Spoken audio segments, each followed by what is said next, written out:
So please take your seats.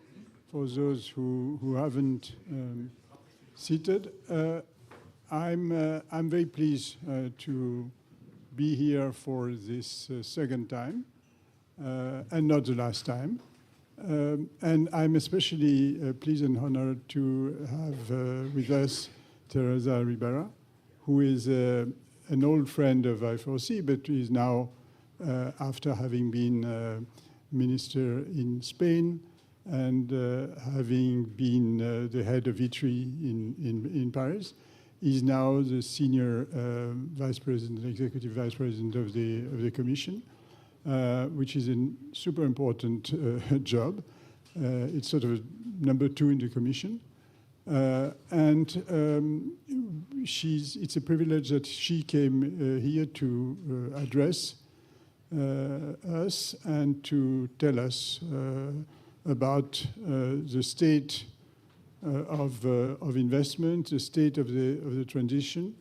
The point I would like to make as an introduction is that we have this second report. The second report shows that there is very little progress, if any, compared to last year. So we have 2 points. And I'm afraid next year we're going to have a third point. And as far as we suspect, it's not going to be much better. So we're in a state where the transition is in fact nearly stuck. And so that's perhaps what I would wish you to discuss. Thank you so much for being with us.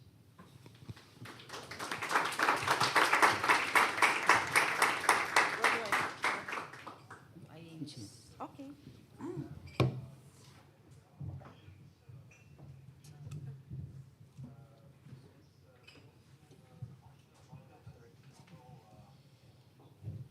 So good morning everybody, and thanks a lot for this invitation, Jean, Benoit, et tous les amis, all the friends that work hard so to understand and to promote a smart investment, smart economy that relies on climate resilience and a better understanding on how to move towards a, how to say, long-lasting prosperity and creation of wealth that could boost opportunities instead of being forced to manage to cope with the damage, with the lack of preparedness. I could also like to thank you for these reports. I think that these reports are pretty important to have the capacity to assess the developments, the improvements, or, as you stated this year, to confirm that things seem like slowing down. And I think that this is a concerning point, a point of concern. Why it is happening, what we can do, how we could react in this context. So allow me to exchange views with you, a few informal thoughts to be shared with you in this particular context. I was commenting a few minutes ago that to me one of the most impressive things that I'm witnessing is, on one hand, to confirm the fear, how the world is changing towards a future that does not look like particularly optimistic, and how instead of trying to develop and to growth relation based on cooperation, on betting in the future, the geopolitics look like a backtracking and creating safe spaces through isolation, through the creation of bubbles. And in that given context, it is difficult to hear voices that confirm, that insist on the need to step up, to stand up, to defend, to keep on going while identifying the challenges, the difficulties, but trying to respond to those challenges instead of hiding the challenges and thinking that we can create safe spaces in our own bubbles. So probably what we are witnessing, and that somehow the reflect of your work, is this fear, this lack of clarity on where to invest, how to handle, and how to read the different signals coming from the policymakers, from the investors community, from the industrials, and even from the society. The main question could be how we can break this silence, this fear.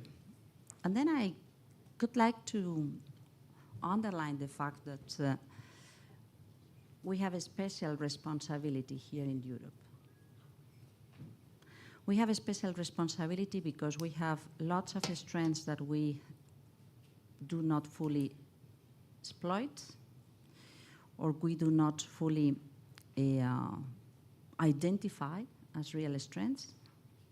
And because even if those strengths were not so present, we are, in this given context, one of the players that is better prepared to cope with this chaotic situation. So we have a special responsibility when thinking on how to keep on developing in other geographies, but also in our own geography, solutions that last, investments that last, and prosperity and wealth creation that may last. The words that are more present in the media and the public debate is security, fear, stability, war, blood, uncertainty. Words that are difficult to take decisions in a context that we could like to identify as stable, predictable, progressive, positive, optimistic. But this is the context.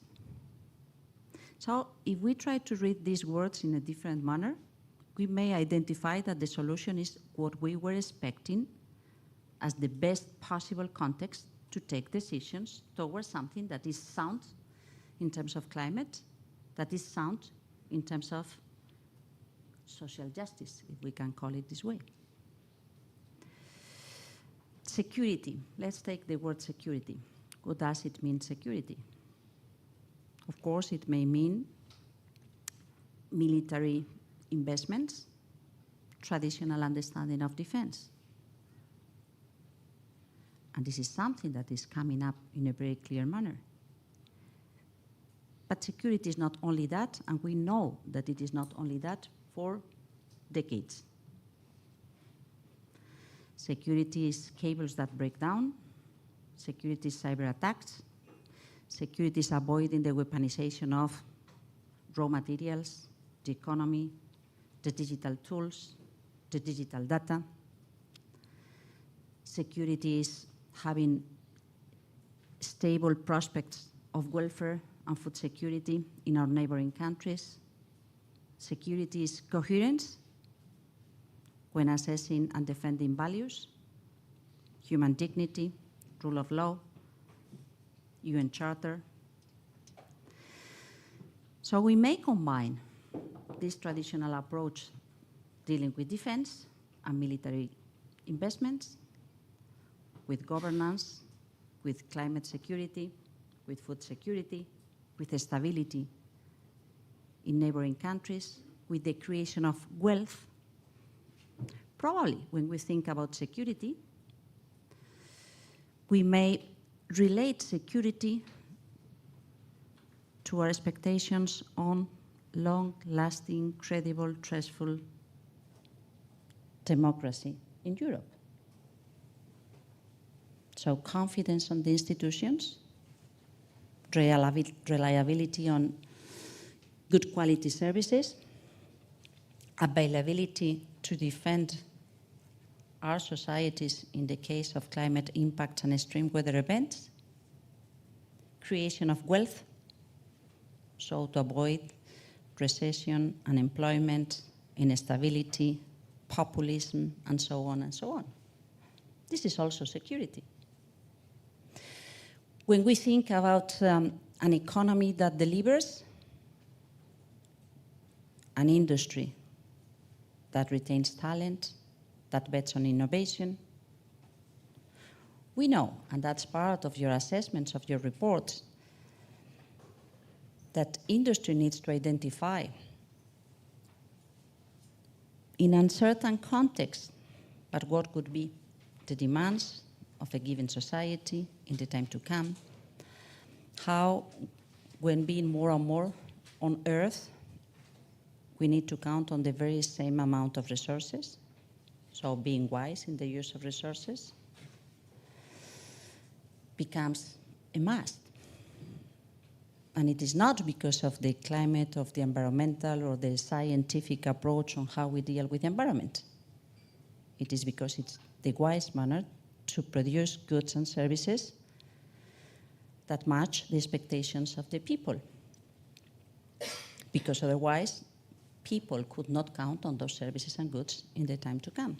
So again, we may think on how we can modernize the industrial capacities, betting on clean, betting on green. When we think about cities and infrastructures,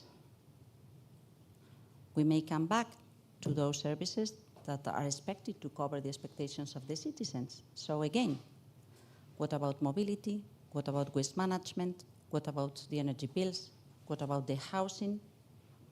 That becomes an increasing problem for not only the most vulnerable groups of the society, but even the middle class in our societies. And again, we may think on how we can afford these expectations through a review, a better understanding on what we expect from cities, what we expect from the health systems, what we expect in terms of quality of life.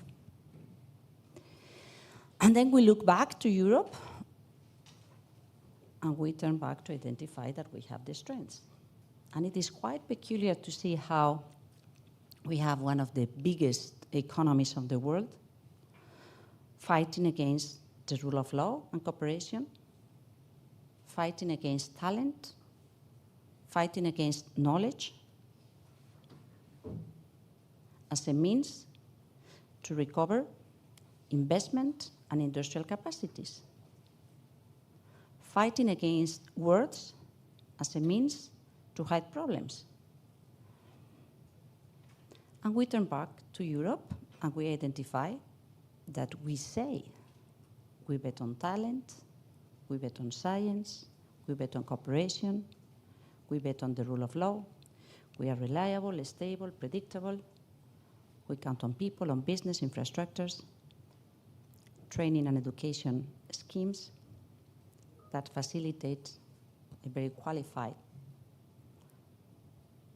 society to pay back in this context. why I introduce all these elements?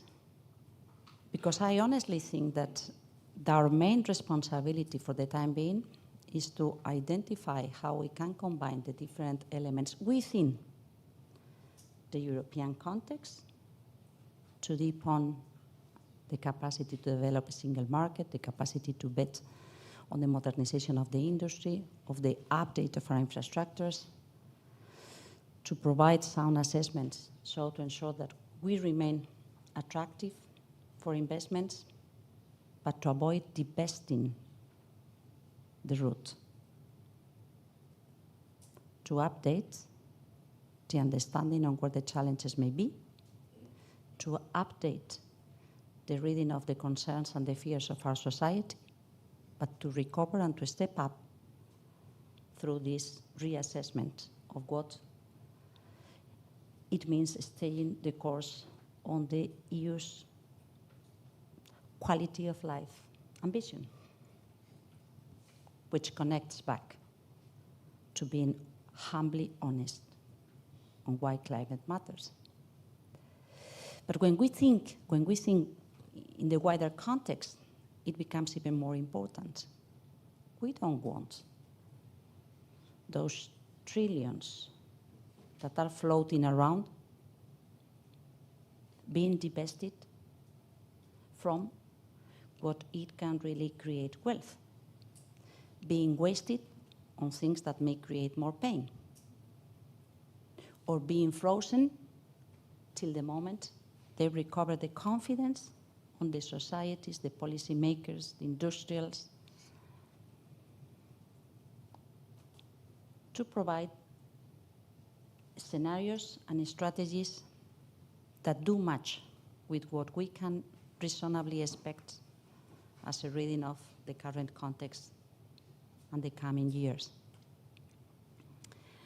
And there may be many people around the world having similar sentiments of fear, uncertainty, lack of confidence. So it's our responsibility to ensure that we can count on hope and consistent approaches on how we can join forces around this. What we have tried to do in this current commission is to provide some light around these ideas. This is why we came up with these strategic references, the competitiveness compass, the clean industrial deal, the tackling of the skills that we need to bet on, the capacity to provide an update on how we play with the different economic elements of our union, including the energy union, including the banking union, including the union of skills. Do we have the opportunity to get this confidence back? I'm convinced we have this opportunity and we need to build around this opportunity. And I think that standing up from the institutions as politicians is very, very important. That standing up as citizens, as researchers, as investors, as industrials, is also very, very important. So it's not to say that your data is fantastic. I would like to see other data in your report, but it is important to have real data to assess the context and to draw the takeaways that allow us to respond effectively, to have other data next year to show this recovery of the confidence on our joint capacities to develop better, to steer the opportunities, to avoid that the black hole that others may be living are not to be covered by others without the possibility of counting on the Europeans being in that landscape. And we know that for the time being, it still needs some additional efforts from our side. but it could pay back if we do it right. Last comment, something I discovered not so far ago. Many of you have been following the climate negotiations for a very long time. So many of you may remember that not so far ago, one of the hottest topics in the climate negotiations was how to ensure the transfer of technology towards the developing countries. It was always one of those final, tricky, difficult things to agree on. And recently I realized that this topic had disappeared. It is not controversial anymore. So I tried to think, when this happened? Do you know when it happened? When it was not us anymore, the ones owning those technologies. When the IPRs were not signed here.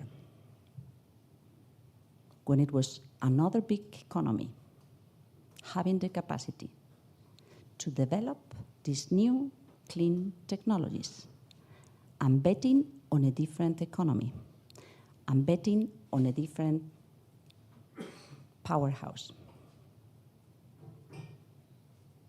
Very honestly, I think we can do better. And I think in order to do better, we need to be, how to say, proudly convinced that we can do better. And the finance, the economy could help to do it better, but we need to provide the right context to do it better. So, dear Benoit, I hope next year we have better data. Thanks a lot.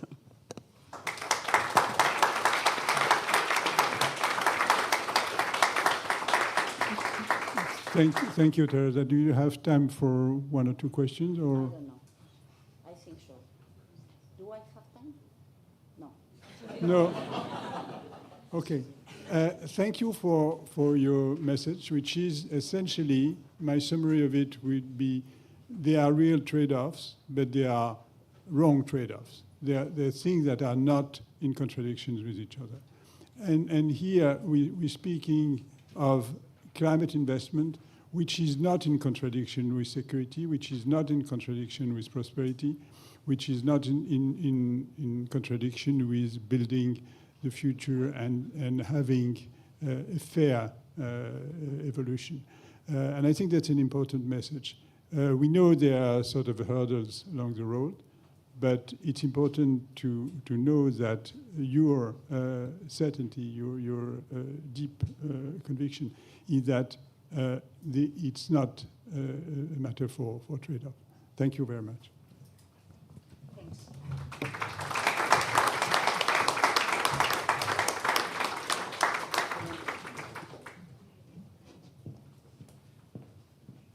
Okay.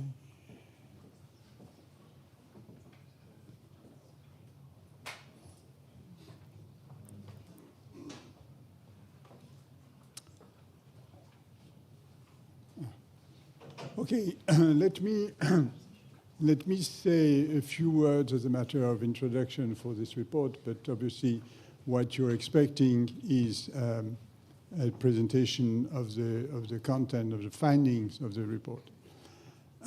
What I want to say is essentially that it's easy to set goals. It's much more difficult to implement the policies that will lead to reaching the goal. And that's exactly the measuring what's done year by year is an essential ingredient to a sound policy conversation. If without measurement, we would still be, in uncertainty. We'd still be in a limbo as regards the speed at which things are changing. And this time we have, since this report was first published last year, with Thomas Carlin presenting it. Now he's left, he's a member of the European Parliament. But we have a second data point. And the second data point helps assess the speed at which things are changing and helps assess not only the distance from the goal, but whether we're getting closer to the goal or not, at what pace. And that's essentially the message I want to give as a matter of introduction. That's an essential ingredient for quality policy, is to be able to have an independent assessment of the progress that is being made, or the lack of it. Now I give the floor to Clara to present the report. Thank you, Jean. So yeah, as it was said by Jean-Pierre Ferry and Teresa Ribera earlier, we think that the European Union stands at crossroads. We are in a very challenging geopolitical context, and attention in the European Union has pivoted towards other priorities such as security, strategic autonomy, competitiveness. On the other hand, we have Mario Draghi, who recently, in his report on the futures of European competitiveness, highlighted the urgent need to boost investments and innovation, to decarbonise industry, and to reinforce EU competitiveness. We also have, at the beginning of its mandate, the European Commission that has pledged to be an investment commission, and emphasizes at the same time its commitment to reach the climate neutrality objective in 2050 and to propose an ambitious GHG emission reduction targets for 2030. It's clearly not too late. Very recently, last week, the European Commission announced that the combined national and energy climate plan, if implemented, can actually enable the EU to reach its 2030 objectives, which is a very good news. So we think that Europe can lead, have a chance today to lead on both climate action and also competitiveness and strategic autonomy, but only if it backs its ambitions with investment, real investment. In this report, we offer independent analysis tracking current and estimated future investment needs for the EU to reach its climate objectives. We think that analyzing the state of play of climate investment is really useful for the public debate. Analyzing where the investment are missing, where we are going in good direction for each of the sectors we are going to study, that are central to climate transition and competitiveness. And we do this analysis not on nothing. We base this analysis on 10 years, more than 10 years of experience of tracking climate investment in France, both current and investment needs, and it has been probably very useful for EU policymakers and the French public debate, and we think that it would be also very useful to have this kind of analysis at EU level. So, what does this report look at? We look at gross public and private investments in 4 big sectors of the economy: the energy sector, the transport sector, the building sector, and the clean tech manufacturing sector. Inside these growth sectors, we track climate investment in more than 30 subsectors that are critical for the transition, such as renewables, power grids, battery storage, battery manufacturing, heat pumps, energy renovation of buildings, electric vehicles, and so on. Due to data gap and also the absence of EU-level targets, we had to exclude some sectors from this analysis, including heavy industry, agriculture, climate change adaptation, or several subsectors such as urban public transport or district heating. So, as I said, in this report we track both current investments, in which we have found the estimation through several databases available at EU level, but we also estimate climate investment needs. And how do we estimate these investment needs? We look at the EU levels and related impact assessments that gave us quantifiable volumes for 2030 targets for each of the sectors we have studied. And we also look at the economic literature to find assumption on the trajectory of the investment cost per sector until 2030. We multiplied the two, and that gave us a trajectory of climate investment needs until 2030. So now, where do we stand? In our analysis, we have found that actually climate investment have grown significantly over the past few years, but starting to slow down. The investment reached 498 billion euros in 2023. So it was a modest growth of 1.5%. This growth can appear very modest, but actually the devil hides in the details, and these figures hide big differences among the sectors. So it's mainly due to a big slowdown in the building sector. So we have a contraction of investments in the energy performance of new building construction, of energy renovations of buildings, and heat pumps. But on the contrary, investment in renewables, especially driven by solar power and electricity grid, grew by 17% in 2023, which is very significant. For the transport sector, the growth is around 7% in 2023, which is still important. However, we have first estimation for several sectors for 2024, and it casts a bit of a shadow to this overall picture, because many sectors are expected to have decreased in 2024, including renewables, electricity, building energy renovation, heat pump, and battery electric passenger vehicles. So even if we have known big growth of climate investments over the last few years, we're starting to see a slowdown. And yet, we are not there yet. We need to invest around 842 billion euros per year from now until 2030 if we want to reach the EU climate objectives in the energy, building, transport, and clean tech manufacturing sector.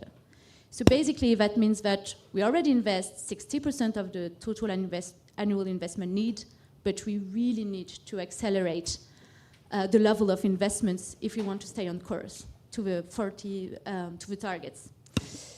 And it's important to notice that climate policies without sufficient investment will not deliver, and the cost of delaying action will only rise. So the more we wait, the higher the cost will be in the end. If we look at a more granular level, we have found that most of the sectors we have studied present a climate investment deficit in various sizes. Some sectors are particularly far from reaching their targets, such as wind power, but also buildings energy renovation or passenger battery electric vehicles. Some other sectors are in a good positions, especially the case for solar panels and battery manufacturing, that we have estimated to be on track to reach their objectives. On track means that we still have to continue to invest at the same pace if we really want to achieve the objective. So we're in a good position, but still we need to continue to invest at the same level. We have decided to do through a small zoom in two sectors. The first one, wind power. We have found in our estimation that the investment amounted to 27 billion euros in 2023, a 16% decline compared to 2022, and we expect that they are going to further decline in 24 to 23 billion euros. And this decline is even more pronounced for the offshore wind sector.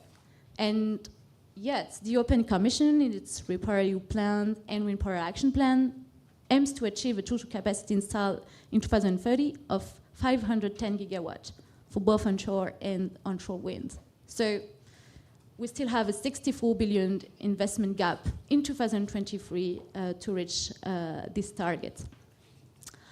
For the transport sector, this sector, so it includes both battery electric vehicles and plug-in electric vehicles. The growth has been quite significant over the last few years, but still, as for the other sectors, we observed a slowdown of the growth in 2023 and 2024. And for the first time, investments in battery electric passenger cars are expected to have decreased in 2024, especially due to a downturn in vehicle sales in some EU countries, particularly in France and Germany. And yet, we need around 208 billion euros per year to reach the objective set by the European Union for this sector.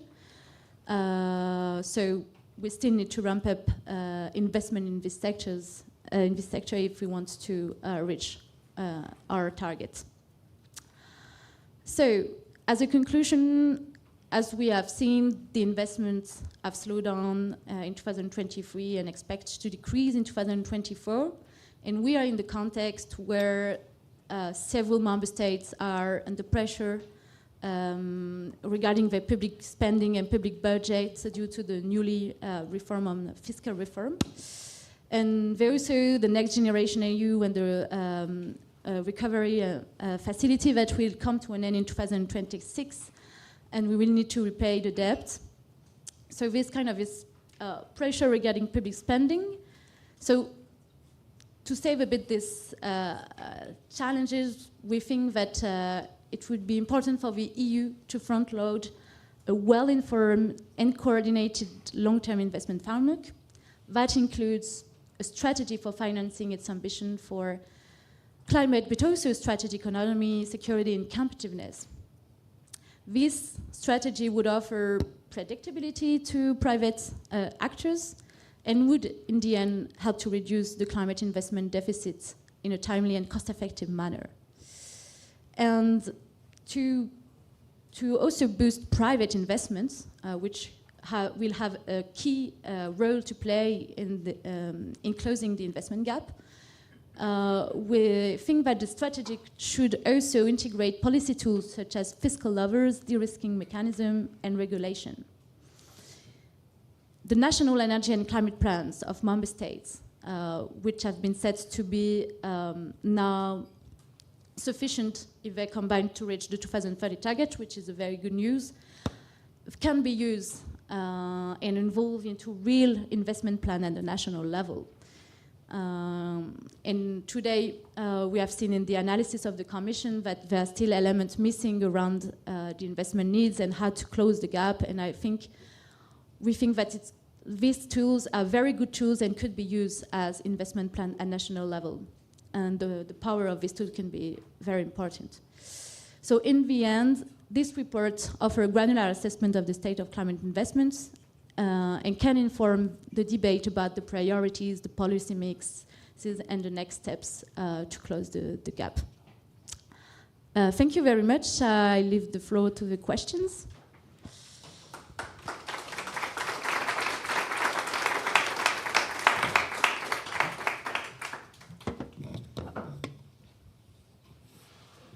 Questions?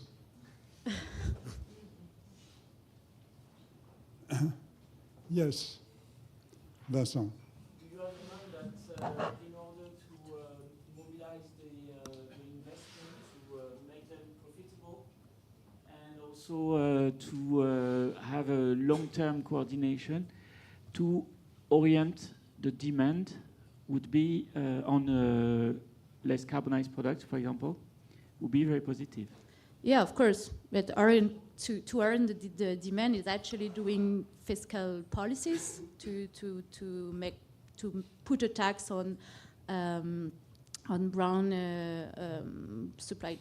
brown electricity supply, for instance, that could push the investment in renewables, make them more profitable. Also for oil and gas boilers, for instance.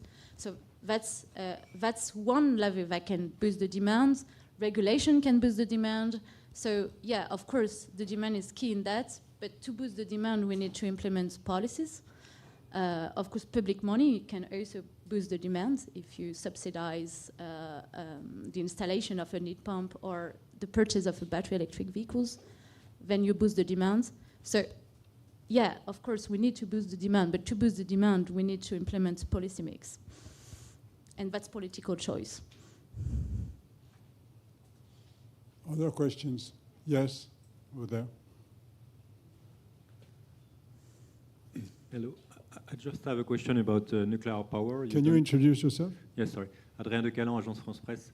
I just have a question about nuclear power because you don't count it in your investment, but there is some pressure from France, as an example. Do you think you have to change your methodology in the future or not? Could you also perhaps elaborate a bit on the changes in the methodology between the first and the second report? Yeah.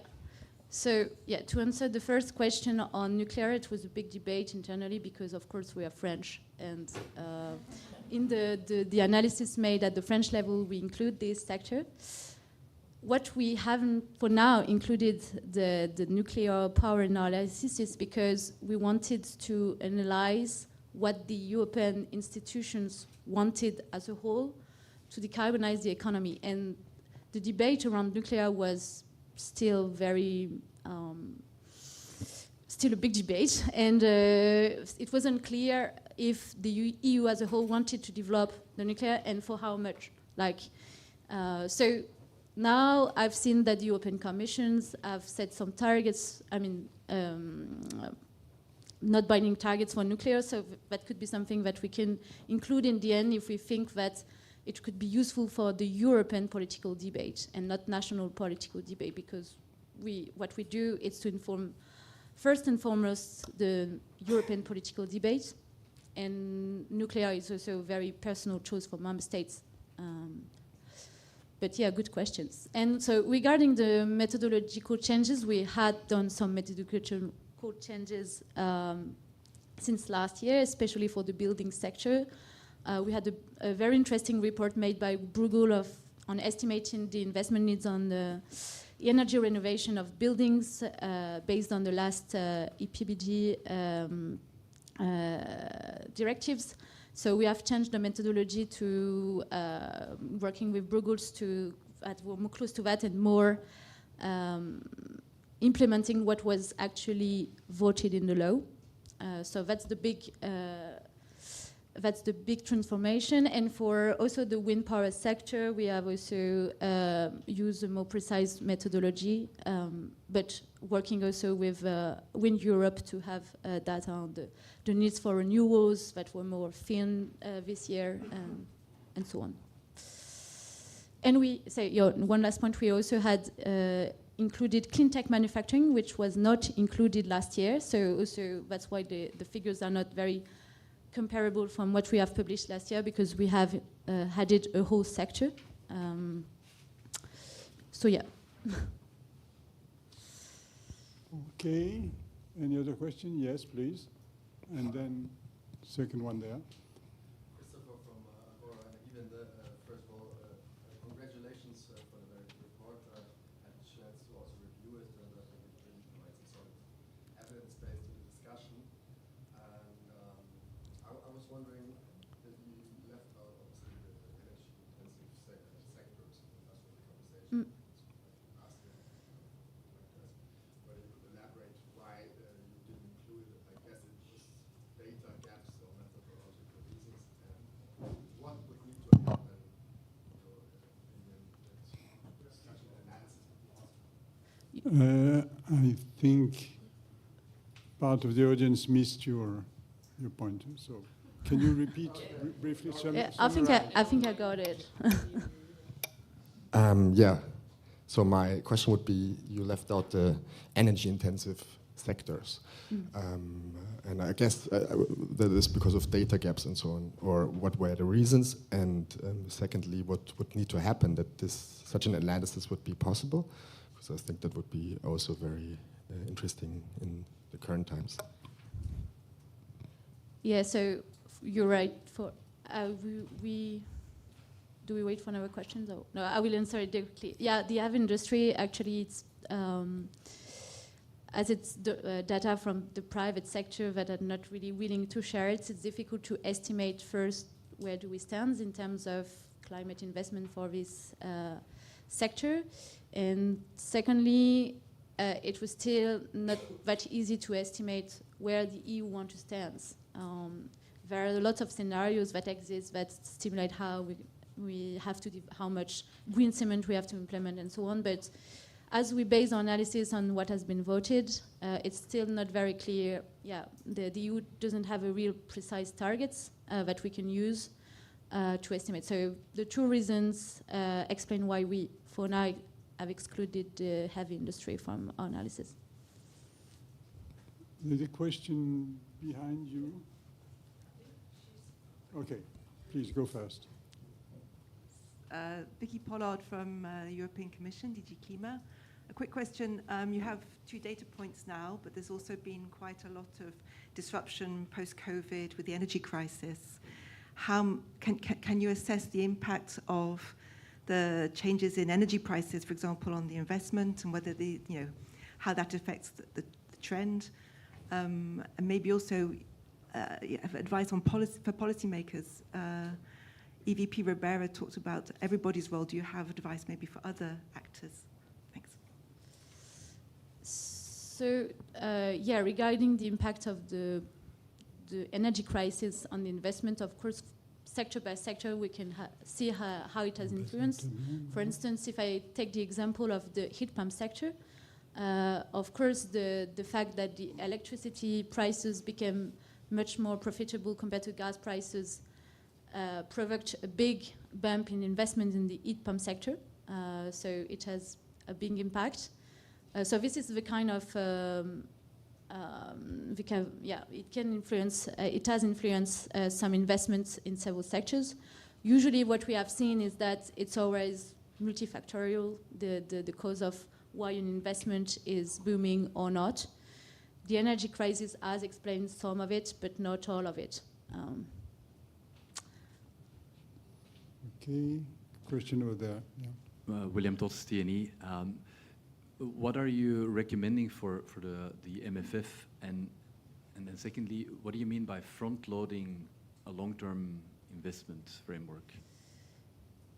So we don't have a specific recommendation for the MFF, apart from, of course, taking into account that we have an investment gap that we need to close, and that public money will have a role in it.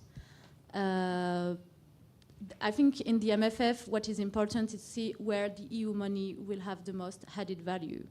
It could be, for instance, in power grids, especially cross-border power grids, also where there is an advantage, where the EU can put a level playing field for the economic actors. So we have recommendations to take into account these figures and the gap in the MFF, but we don't have precise how much the EU should invest and put in the table and through which facility, for now, at least. And so for your second questions, I think it's the idea is to have a strategy that gives predictability to actors. So having a pluriannual investment strategy from the European Union, but also from the member states, is something that we are pushing in France for years, and we think that it could be a very interesting solution to put forward for other member states as well.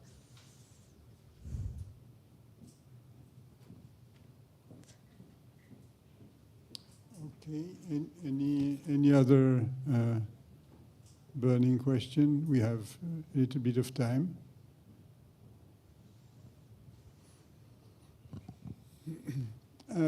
I have one. Sorry? Yes. I didn't see you.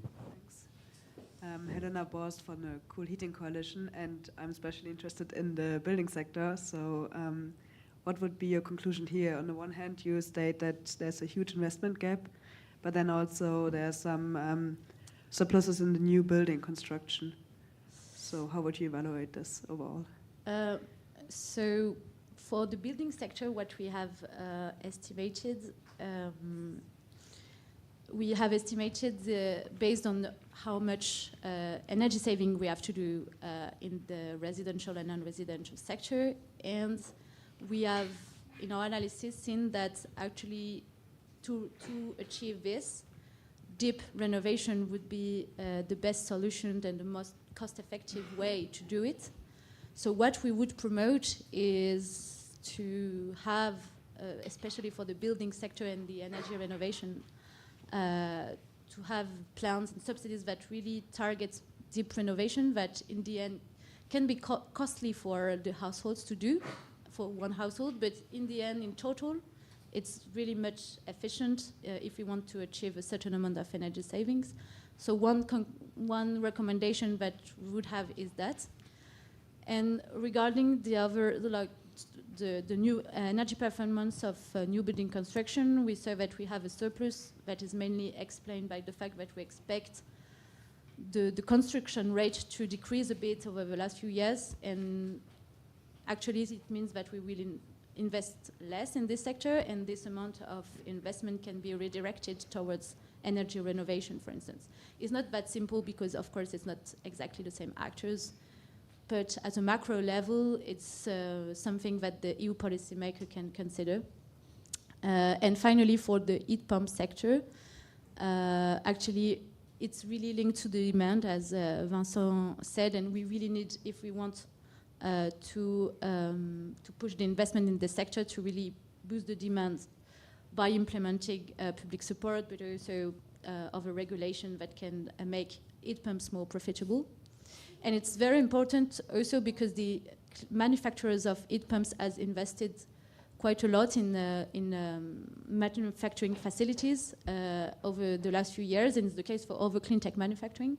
But the demand is not here because it's not necessarily profitable for the economic actors and can be costly. So there's also, if we want to also reach our objectives set in the Net Zero Industry Act to boost clean tech manufacturing, it's also important to boost the demand of these products at EU level. So that would be the recommendation that we have for this sector. Thank you.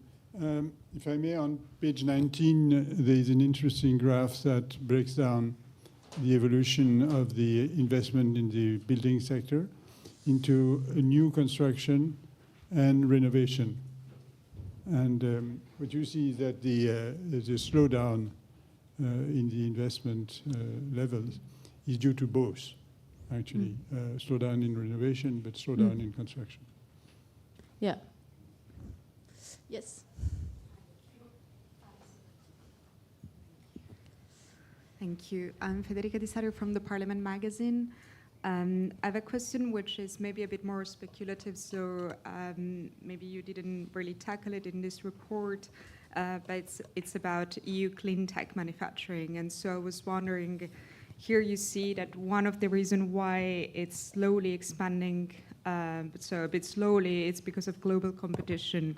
I was wondering if you see the fact that Trump is taking aim at the IRA in the US as an opportunity for Europe, if you think that's gonna send new great investments to Europe or not. Thank you. I think it's a bit early to say, but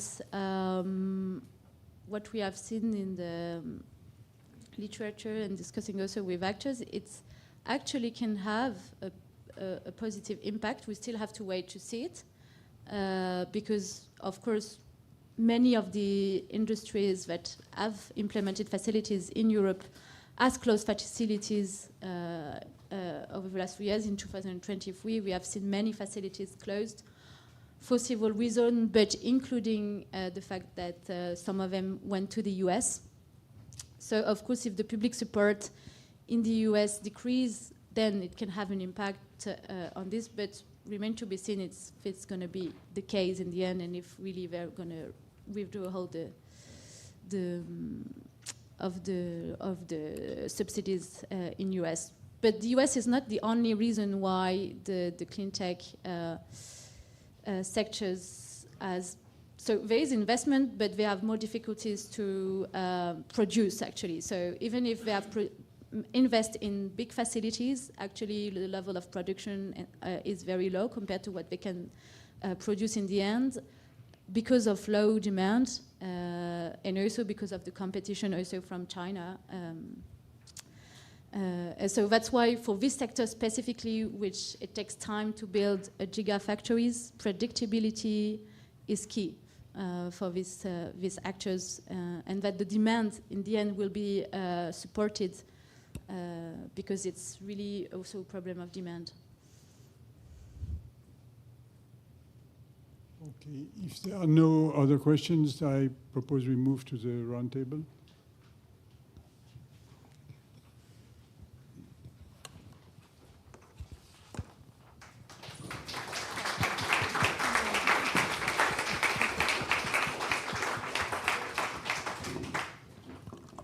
Thank you very much to our keynote, to Clara as well for the presentation, for all the questions so far.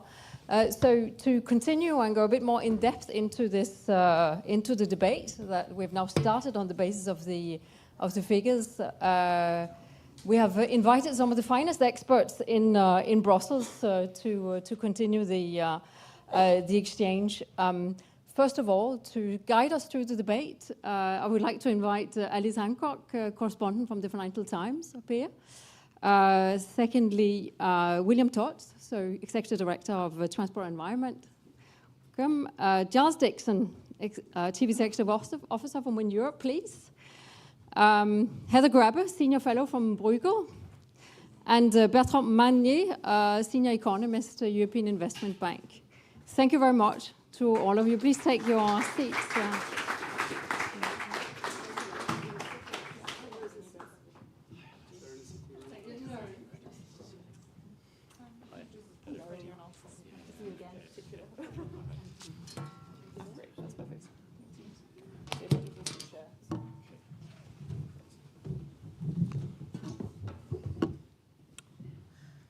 Super. Thank you so much. It's great to be here, and such an interesting report which has such a lot of very granular data. I think Teresa Ribera was right. It's great to have the data, obviously, to inform the policy, which is so crucial at the moment. We're here to hopefully give a broader picture, give some experience from different sectors, and have a bit of a discussion about some of the issues and topics raised in the report. Thank you all for being here. Great to see you all. I think perhaps it would be great to start with the sort of big picture, a reaction to the report perhaps, and also this broad sense of that climate spending is slowing down and there's competing pressures, and we're at a time when budgets are tight. And how do we respond to that? How do we try and reduce this investment gap? Heather, I wondered perhaps if you could give us a sort of initial broad overview from the Bruegel perspective. Thank you very much. Great to see you all. Yeah, absolutely terrific to have such great number crunching and really to highlight not only the size of the overall deficit, but where it's occurring and where progress is being made. And there are several age-old debates that we have about economic policy in Europe, which are very helpfully illuminated by them. One is about the role of the market versus the role of regulation. We can see in this report areas where the market is quite happily taking care of the investment. Solar is a good example of this. And areas where it's very clearly not. And I think that in terms of that debate, there are a couple of things which I would love to see more attention to in the next edition. So one of those would be the role of public procurement in driving up investment. It's 15% of GDP, and greening public procurement would make a big difference. We see that already, I mean, particularly on renovation of buildings, renovation of public buildings for energy efficiency and so on. That would be a key thing. Plus, public procurement is all about resilience. Resilience in terms of climate adaptation, but also resilience on the defence and security side. And I think that was a great point that Teresa Ribera made this morning about the alignment of climate and security goals. She made a few arguments. I think there are others that could be made. For example, when it comes to public procurement, having green procurement rules also for the defence industry, because green steel is just as good as dirty steel when it comes to making tanks and shells and other things. But also because that drives innovation, which again is a kind of regulation versus market debate that we very often have. If we're going to have a very large proportion, or a much larger proportion of GDP spent on defence, then make sure that that innovation is truly dual use and that it meets not just the needs of innovation for the battlefield, but also for resilience against malign actors attacking our infrastructure, which is essentially the same kinds of investments that are needed for dealing with climate impacts. It means upgrading power grids. It means upgrading our water resilience infrastructure of various kinds. There's a lot of public infrastructure which needs attention, both to avoid sabotage and also to deal with a much wider range of temperature and rainfall patterns and so on. So I think seeing these synergies is really vital. And that is, after all, what the blessed Mario Draghi told us last year. He said, decarbonisation is not at odds with competitiveness if, this is an if and only if condition, the policies are aligned. Now, what came after Draghi is a much greater focus on security and defence. So aligning defence policy and thinking about whole of society, whole of economy security is quite a good way of trying to maintain that alignment. And finally, I think the other thing that a big debate that we very often have about investment right now. This is really fundamental, of course, because this is both public and private sector investment. And Teresa Ribera pointed out that there's a lot of capital floating around looking for a good home because of the turbulence around Trump. And maintaining very consistent regulatory policies in the European Union. So let's be a little careful about how omnibuses are done, and maintaining accurate price signals for investment are fundamental. And we could perhaps go into the details of how to achieve those two things. But I think that was a very good point she made, that if we want to be the pole of stability that brings in investment that can fill the climate investment gap, and because there are opportunities, we need also to think quite carefully about what maintains our attractiveness as an investment destination. That's not just labour productivity, as Draghi said, it's many other things too. Super, great, thank you for that. Bertrand, I'd like to bring you in here. From the perspective of the European Investment Bank, some reflections on what you've heard here this morning, perhaps again on this climate and security debate and the broader investment gap that we are looking at. Well, first of all, thank you very much for having me. Congratulations on the great report. It's very informative, and there are just a few of those thorough case studies which are well documented, which actually do inform the debate, and which also rely on a robust methodology, which is also clearly delineated in the report. So as such, this is an important contribution, I think, and this is now very well placed in this climate finance landscape. So congratulations again. From the EIB side, of course, the EIB does have a lot of impetus when it comes to climate action and environmental sustainability at large. So there's been a lot of confusion lately on where priorities stand. So we hear about defense, competitiveness, and so on. There is clarity, at least from the EIB side, and the president makes it clear that climate action is at the top of the list, remains on the top of the list, just because as an institutional investor, we do see long-term, we do see the actual systemic risk that the European Union is facing, and we do want to put the money where it's most needed in this domain. So the bank is very present in most of those sectors that have been addressed, obviously, and climate action as such accounts for about 60% of total investments in Europe. And that means over 50 billion euros invested each year on climate action and environmental sustainability again. A lot of it goes to the energy sector, so this is to confirm that a lot of companies do and seek funding from the bank to finance their projects. The power sector, typically grid operators, they are very important. 40% of grid investments in Europe are supported by EIB money, right? So what you have identified as what is working, and of course, acknowledging that there is room for improvement. We are still far from what you have identified as the overall needs, and we can discuss the figure as such. But the bank is very present in these domains. Same goes for mobility, obviously. You have not really, if I understood correctly, touched on the public mobility investments in the report. But there's a lot. This is typically the bread and butter of the bank, I would say. So typically there's a lot of infrastructure at municipal level, at national level sometimes, developing grid infrastructure, railway infrastructure, inland waterways. There are many of such important transport infrastructures. Now, of course, charging stations for electric mobility are coming into play big time, I should say. So there are a lot of such areas of intervention which resonate well with the report and which actually do make a difference to pave the way for a broader coalition of climate leaders. Excellent. It seems like we're racking up a bit of a wish list for the next report, I hope. But I have a long wish list too, if you want that. It was interesting to see, of course, that battery electric vehicles and wind were singled out, and I'm delighted that you're both here with great knowledge of these sectors. William, perhaps we could start with you. What are the kind of longer-term implications of such a persistent investment gap in the sector, and what can be done about it? First of all, congratulations on the report. We did something similar, I think, about a year ago, and I remember it was very painful.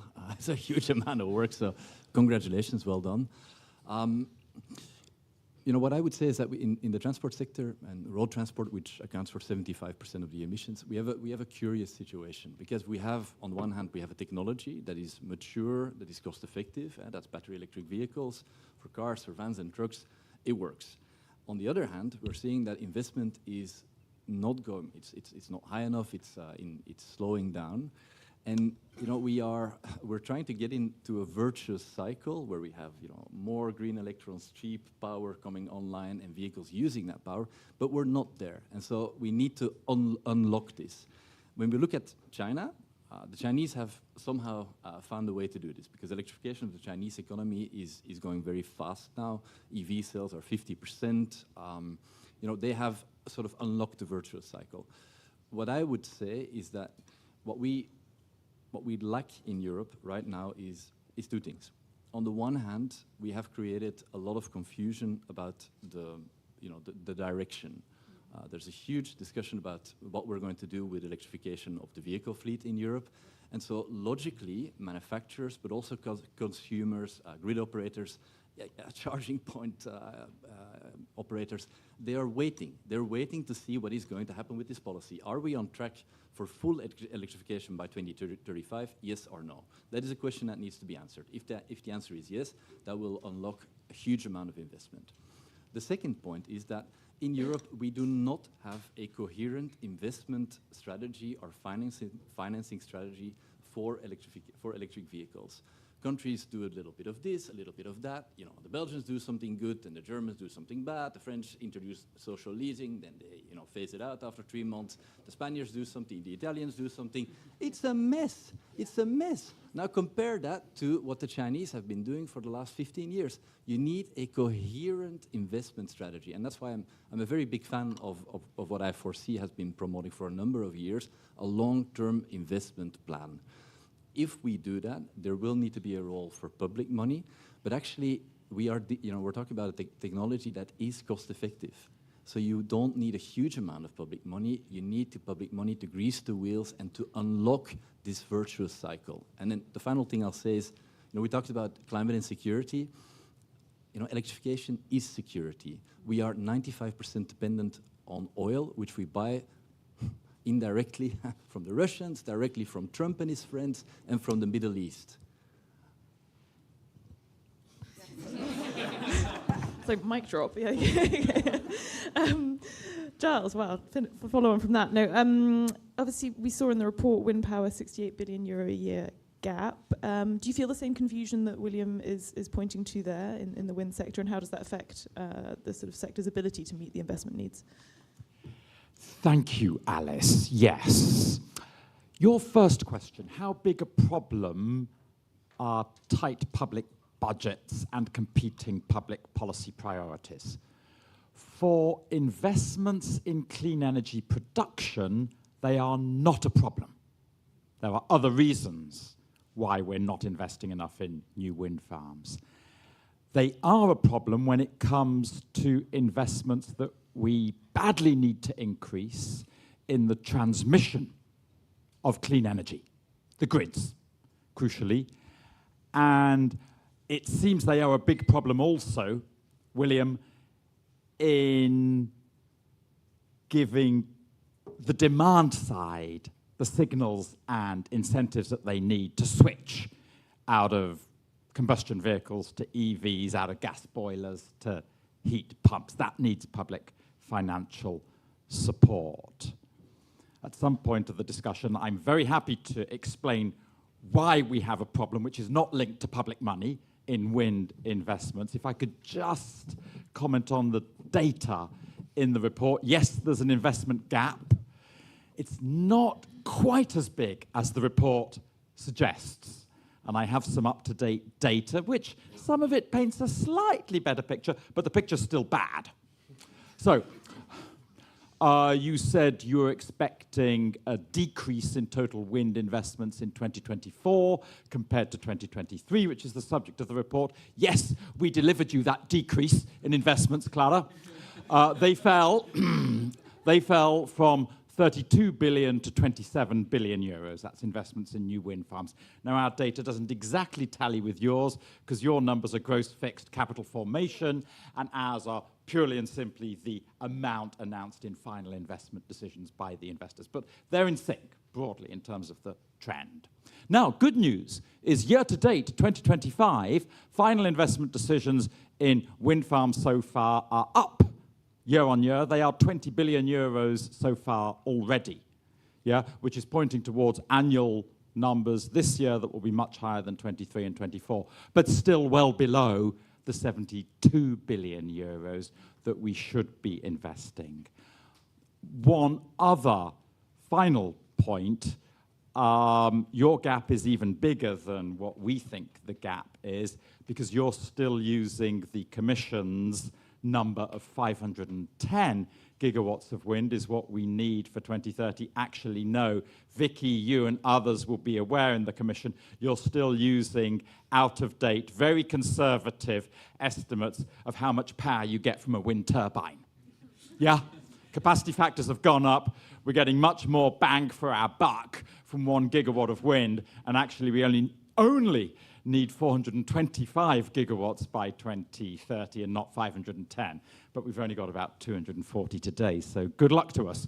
Short answer, we need to double what we're investing.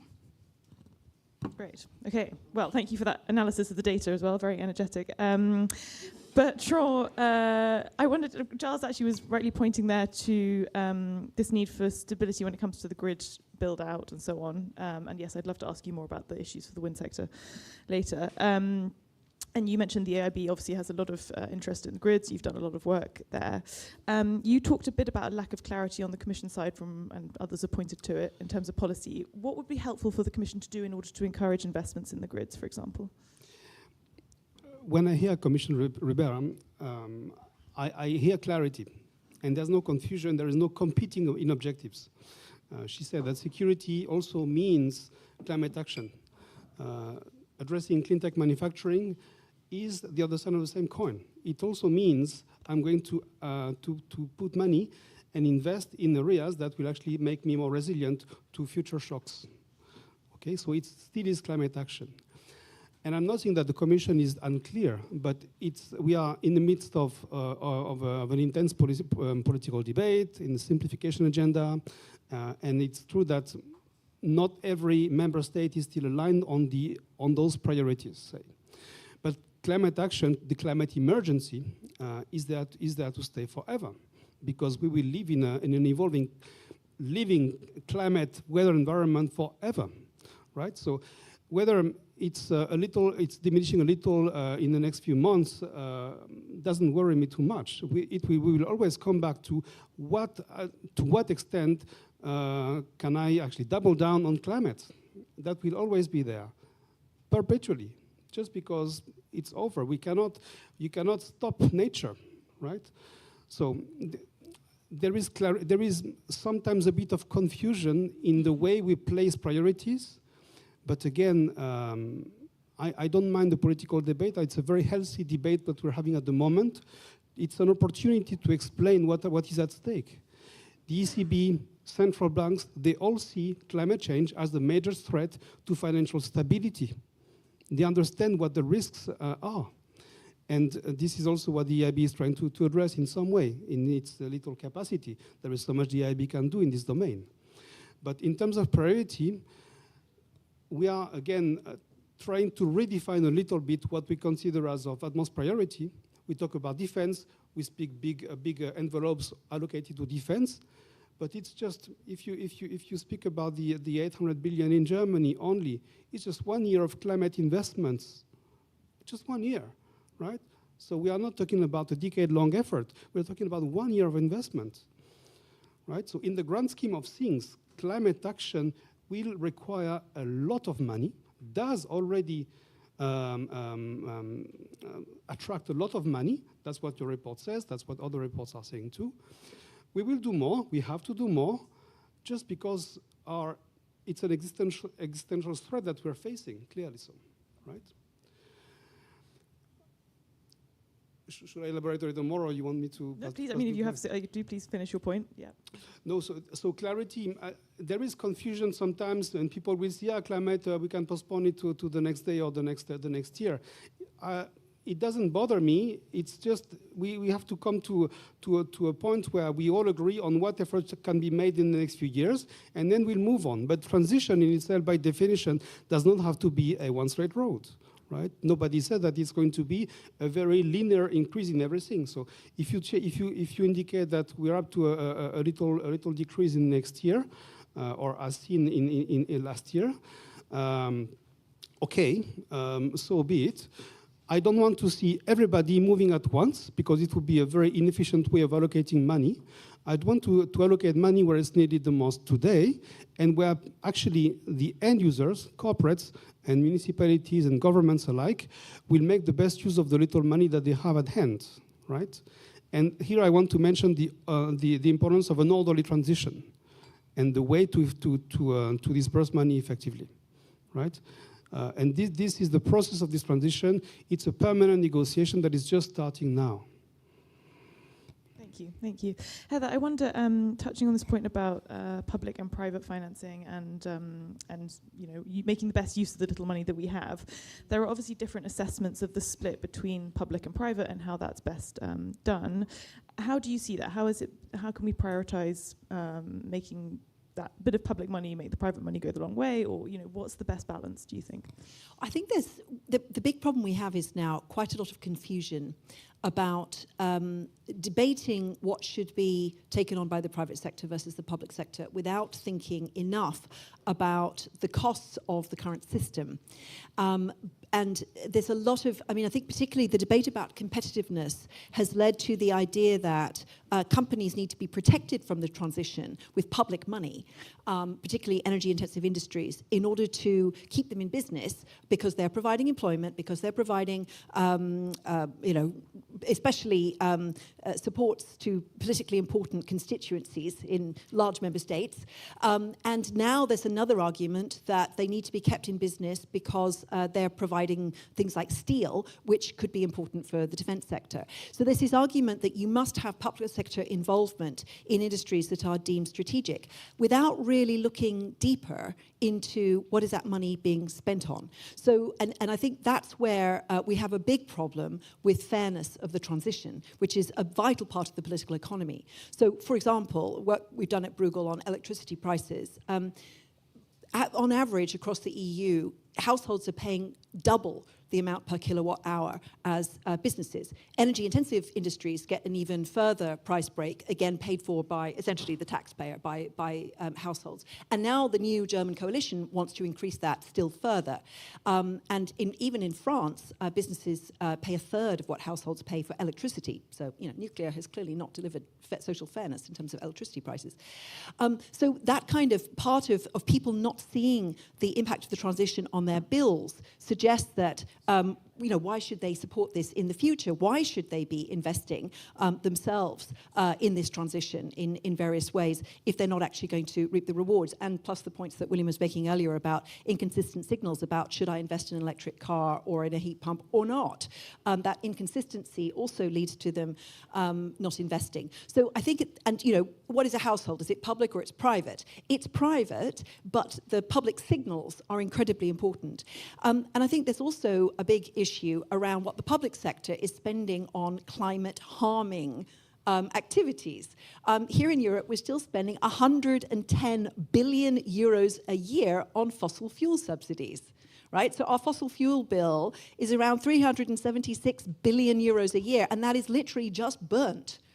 That is not productive capital investment. That is not things we can use for the future. It's not long-term investments of the kind that Bertrand was just mentioning. That is literally just burnt and producing the emissions. So, you know, in terms of filling the investment gap of 344 billion that I4CE is identifying, that 110 billion could go a long way. And I think this problem of the misallocation by the public sector in the name of competitiveness and then in the name of security, let's look below the surface. How much employment do energy-intensive industries actually supply in Europe? The answer is not a lot. Actually, it's about 6%. How much of the future innovation is going to come from that sector? Well, there are other sectors it would make more sense to invest in. So I think this question of focusing on the longer term, that competitiveness in Europe is not just about the existing incumbent firms, it's about the competitiveness of future firms. And the comparative advantage of European firms in 10 years' time, and certainly in 20 years' time, is not going to lie in energy-intensive industries, because energy is going to remain extremely expensive for us, as well as all the, even if renewables are fantastically online, I completely agree with that. But the idea that we can maintain energy-intensive industries, I think I think it's unrealistic. But there could be plenty of other industries in which we could have major comparative advantages. For example, resource-efficient industries, because we also are lacking resources. So thinking forward about where is the European economy? What's it going to look like in 10 years' time? Where can our firms be using comparative advantage? And where we can keep households on board, this is fundamental, and I'm not seeing that at the moment. And that's where I think this point that the report rightly makes about turning the NECPs into proper investment plans needs to look at that longer-term perspective. Yeah, very good point. Giles, you want to raise a point? Heather. You want to make steel and glass. I know. We need steel, aluminium, chemicals, beautiful products from Europe's beautiful energy-intensive industries to make wind turbines, electric vehicles, and lots of other things we need for clean energy and the transition. God bless if I can perpetuate the analogy, the blessed clean industrial deal and everything the Commission is doing to keep energy-intensive industries here in Europe and make them competitive again. Will they still be there in 2035? I mean, sure, we need to produce some, but does it need to be at the same levels as today? Who knows? All we know is we've got to do everything we can to keep them here. Fair enough, and certainly have enough for the wind turbines. Decarbonise. As long as they decarbonise. As long as they decarbonise, which they want to, and perhaps, there are many, a longer debate on that.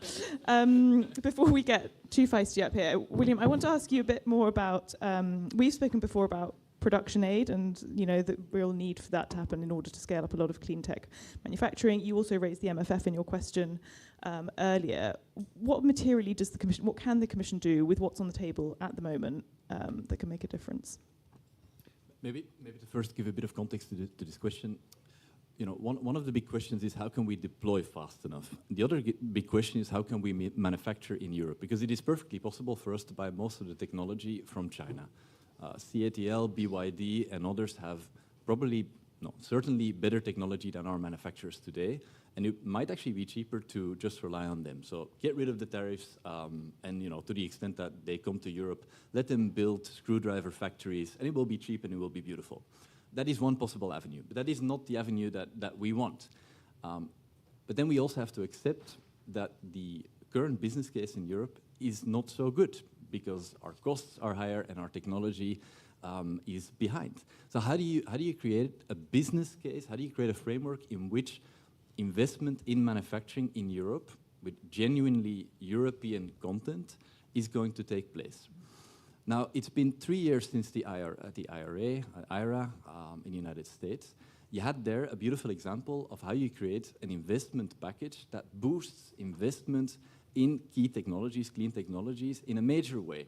And now we know that IRA is being reviewed, but what is interesting is that in the House bill, that the production aid for batteries is actually kept, because I think even the Republicans understand that batteries are a critical technology for the future, because they're in drones, they're in the underwater vessels. You are going to need batteries, and you don't want to be fully reliant on Chinese manufacturers. Now, Europe has said for a long time that it wants an industrial strategy, but we are not doing very much, because after 3 years, we are still discussing how we might support our battery industry in a similar way to the to the Americans. Ursula von der Leyen came, she did an auto action plan, and in February she made a big speech to the press, and she said, we are going to do production aid for battery manufacturing in Europe. And then a couple of weeks later, DG Comp put out the state aid guidelines that said, production aid for batteries shall be prohibited. I don't know who calls the shots in the Commission, but this is a really important question that needs to be resolved. It is not going to be possible for the domestic industry in Europe to compete with the highly subsidized and highly efficient industry of China without support. And if we are not willing to put up that support, we should say so and stop pretending. Yeah, it's an important call out for the Commission there. Giles, I wondered also, William spoke about a business case there. You mentioned the more specific problems that the wind sector has. Can you explain a bit of those to us and also say what the Commission can do to make that business case for wind more appealing? There are two reasons why we have not been investing enough in wind in the last few years. The first is high interest rates.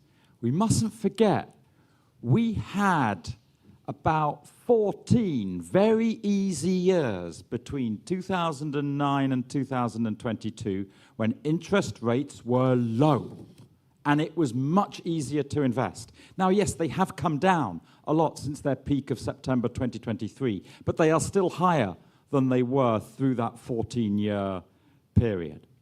And that's made investing in anything more difficult in every sector. Second reason, specific to wind, the costs went up because steel and other commodity prices went up, but revenues did not go up by as much.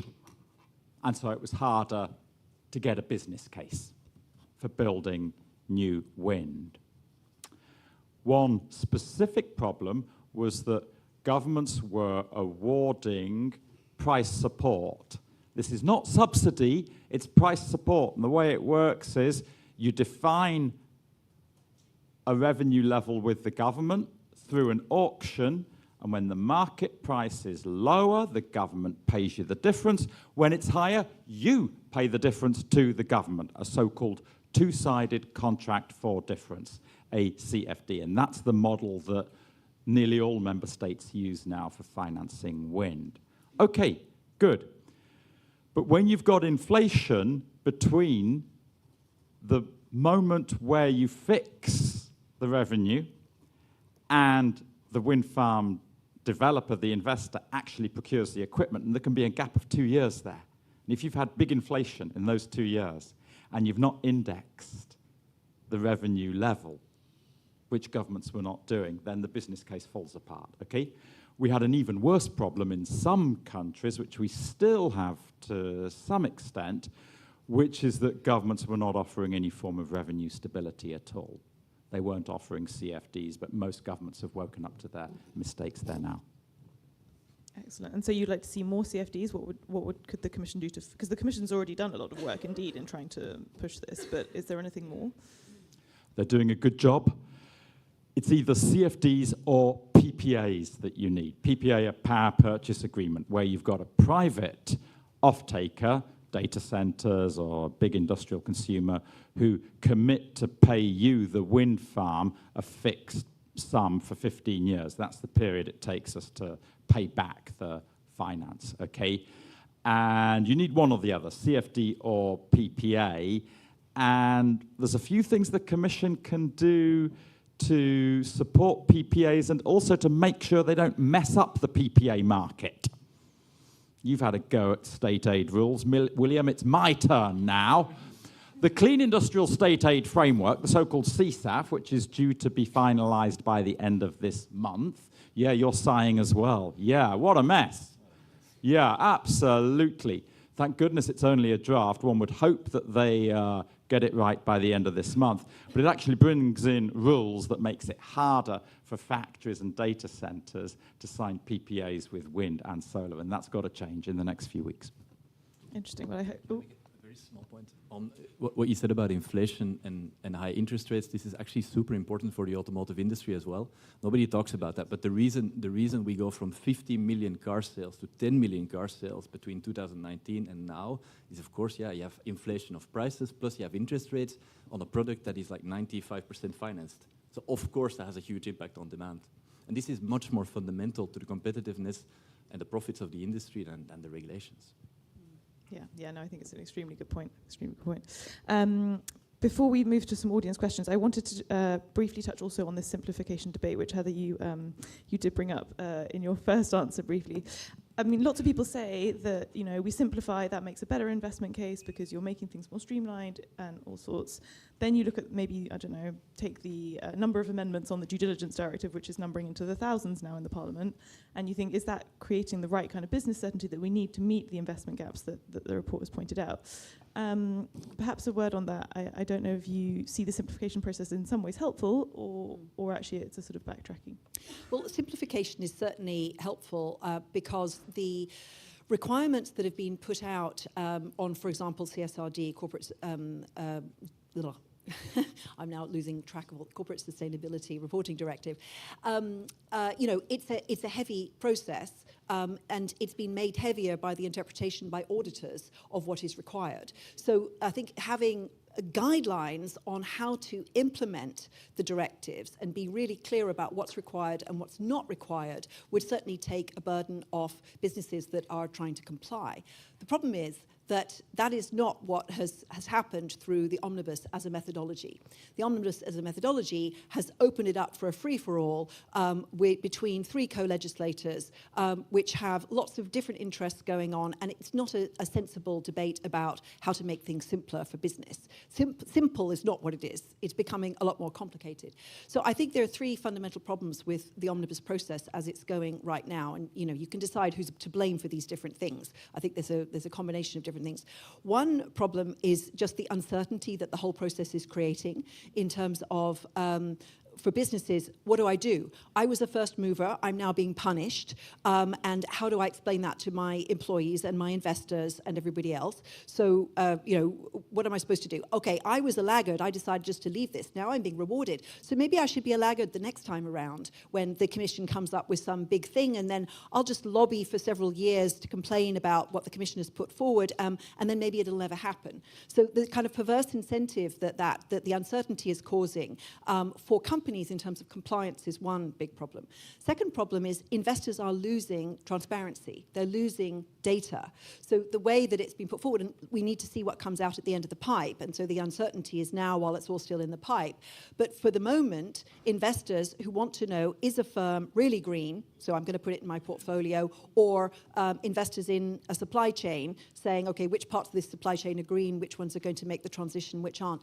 They're losing data because of the thresholds being raised and exclusion of companies. And I hear, for example, from asset managers that they meanwhile are hearing from SMEs who are saying, well, actually, we want to be in scope because we need to be able to prove our green credentials vis-a-vis the companies that are not doing this, but we can't attract the investment that we need because we can't prove our credentials better than those who haven't complied. So you've got that problem with investment. And then I think the third problem is the way that this has been opened up into a vast political debate, which makes it very hard to determine what is having a material impact on the economy. So the you know, it becomes difficult. There was a very solid impact assessment done for these pieces of legislation, and before, you know, the last time around, there has been no impact assessment on the omnibus that was then produced in a big hurry, and now the Ombudsman is taking that up and so on.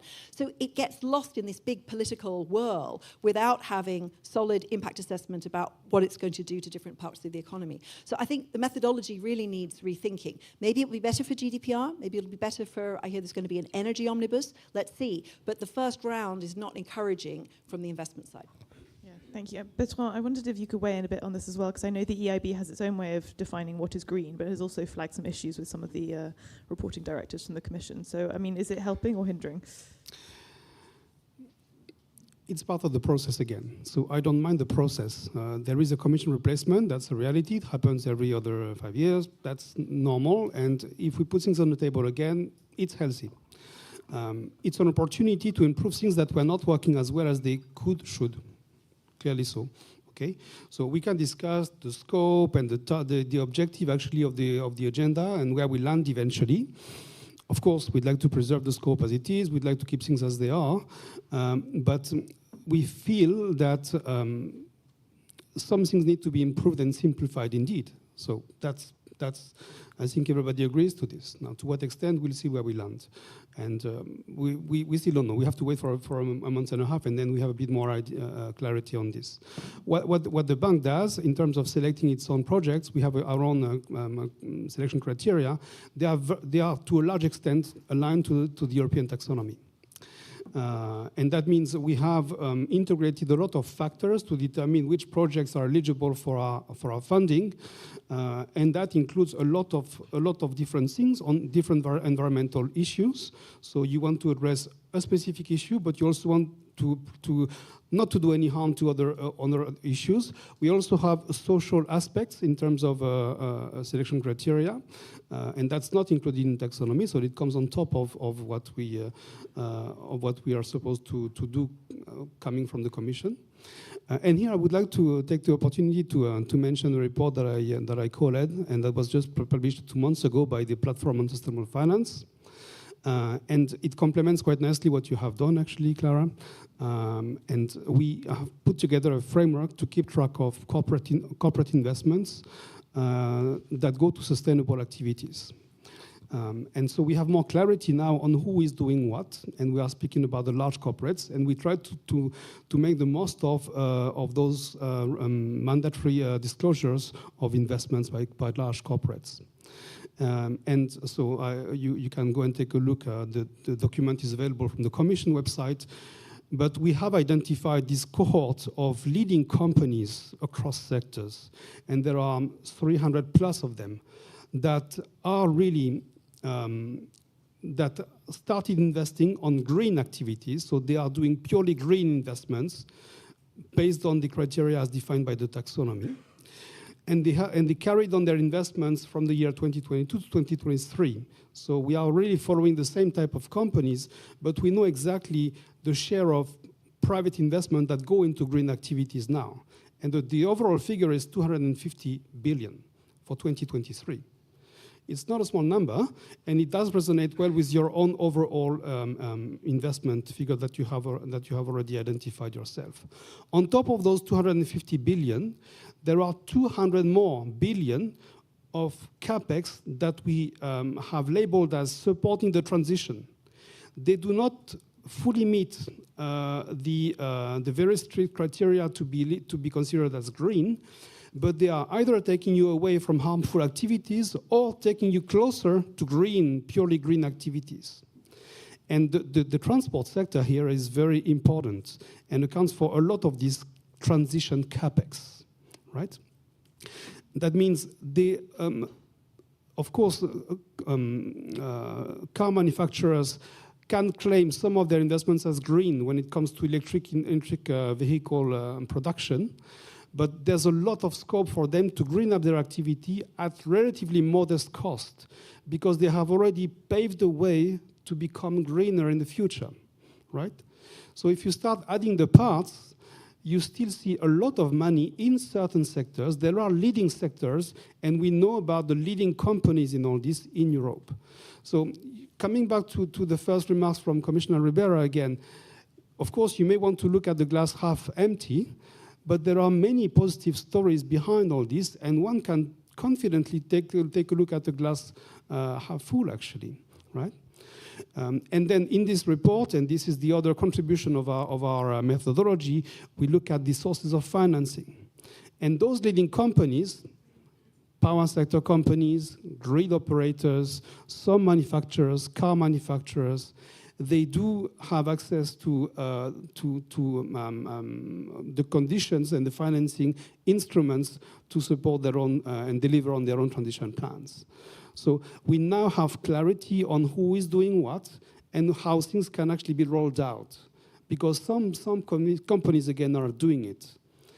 They will actually largely rest on own revenue, so it's important that they maintain activities so they can generate revenues and pay for their own investments. But they also issue a lot of green bonds to a large extent. Private equity investments are still lagging behind in Europe, but there are also good reasons for this, and so on and so forth. So take a look at the report. We have provided a comprehensive landscape of this overall climate investment. And that's again, complements quite nicely what you have done here. Great. Some more bedtime reading, but very important stuff. So thank you for highlighting that.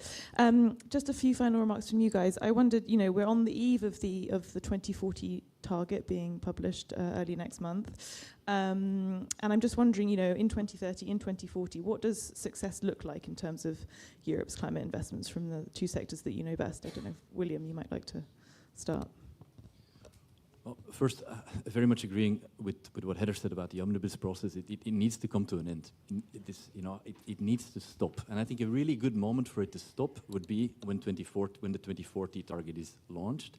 Because if we continue doing omnibuses, and at the same time we talk about a new climate package, that doesn't make any sense. If we need to simplify and we need to clarify it, let's do that as part of the 2040 climate package in 2026 and stop creating this confusion. That would be my, that's a big and important recommendation, and I hope in 2040 that will happen, or by 2040. I think my overarching point would be, we have with this commission, we have good strategies. We have the Clean Industrial Deal. We have the Automotive Action Plan. This is good. Now we need to follow through on these promises. I think people outside Brussels, maybe inside Brussels as well, are sick of promises that are not being delivered on. And so if the Auto Action Plan says we're going to do production aid, we will need to overcome the dogmas of DG Comp, and it needs to happen. If the Commission says we are an investment commission, the next MFF needs to provide for that. We had Next Generation EU. Is it really possible that in 2028 we start with a lot less money right before we need to hit the 2030 and the 2035 and the 2040 targets? This is not possible. Next Generation EU was not perfect. We need to learn some lessons, but we will need a big effort at European level because it's not going to be possible at national level. Finally, the EIB, the multilateral banks, they also need to make a bigger effort. If we want to do industrial policy, we need to take risk. There is no industrial policy without risk and failure. Everybody talks about the success of China, but let's be clear, the competition is ferocious. There's a lot of companies that are going bust, and this is part of industrial policy. You cannot keep all the incumbents alive and be good at innovation. That is not possible. It also means that you need to take more risk, and it also means that you need to be more focused. According to data that we're going to publish, you are in between 2021 and 2024, you actually spend more money on road building than on batteries, clean fuels, critical minerals, and hydrogen combined. So that is good. That is very good. So if all of that happens by 2040, I'll be very happy. There we go. Call to action to make William happy. Charles, same question to you. Question is not how to define success in 2040, it's how to ensure we have any level of success, irrespective of how you define it. And there's one thing above all else that matters here. It's clear planning, pipeline and visibility, year by year, for this is the new clean energy production we want and that we're going to build. This is the new demand that we are going to help generate through the decarbonisation of heavy industry, through electric vehicles, deployment of heat pumps. And this is how we're going to build out the grid to get the supply to the demand. Absolute clarity on what you are doing every year, hard numbers in each of those three vectors: supply, demand, and grid. Finally, let's say a big thank you to Bertrand and the EIB. They're doing a fantastic job, pushing the boundaries every year in the support that they offer. De-risking investments on supply, on demand, industry electrification, on grids as well. Taking first loss, that helps to crowd in the private investors. Doing things like recognizing where there are bottlenecks in wind. They saw that when you sell lots of wind turbines to a wind farm developer, you need to take out a performance bond, a technology guarantee with a private bank, right? The private banks were getting to the upper limit of how exposed they could be under the prudential financial rules to any one manufacturer of wind turbines. So the EIB came in and broke through that and said, don't worry, we will offer counter guarantees.